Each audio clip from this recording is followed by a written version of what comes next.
Welcome back, adventurer. Thanks for checking out my 4-year consideration series, a beginner's guide to give you a jump start on your class rotation.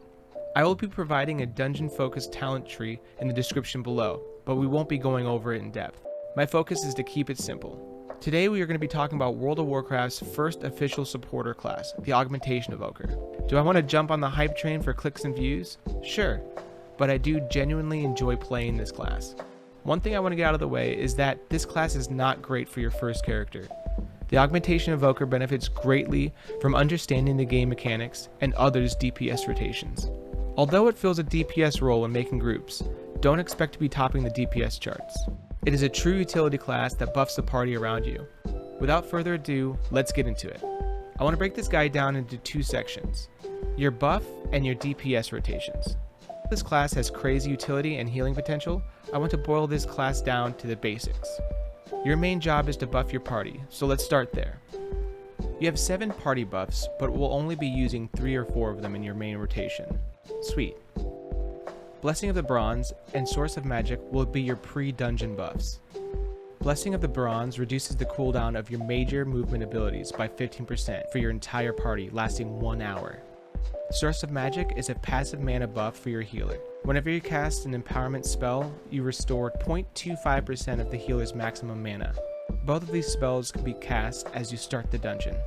Blistering Scales is great to leave on your tank, and refreshing it whenever it's off cooldown. Blistering Scales protects your tank and deals damage to melee attackers. I like to focus the tank specifically, but you can cast this spell on the target of your tank as long as they have secured aggro. Prescience and Ebon Might will be your DPS buffs.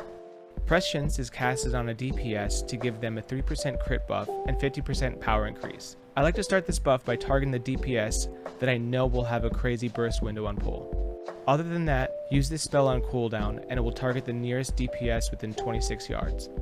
Ebon Might increases your 4 nearest allies with a primary stat buff. The duration of this buff can be extended with some of your damaging abilities. Your big cooldowns are Breath of Eons and Fury of the Aspects.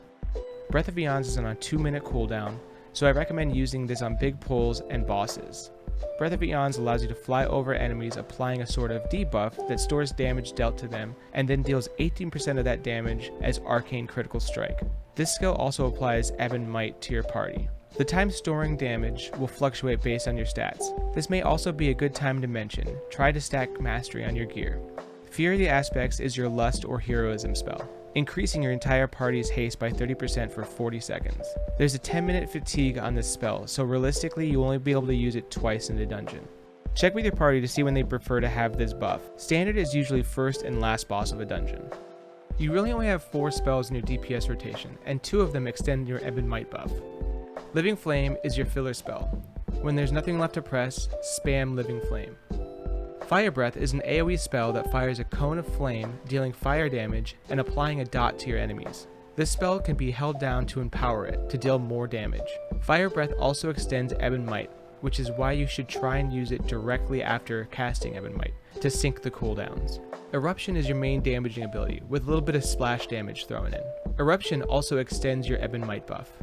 Upheaval is my favorite and most satisfying spell. Erupt the ground around the enemy, damaging and flinging them up into the air to disrupt their attacks. Upheaval also extends the duration of Ebon Might. This spell can be empowered but does not affect the damage, just the radius of the ground effect.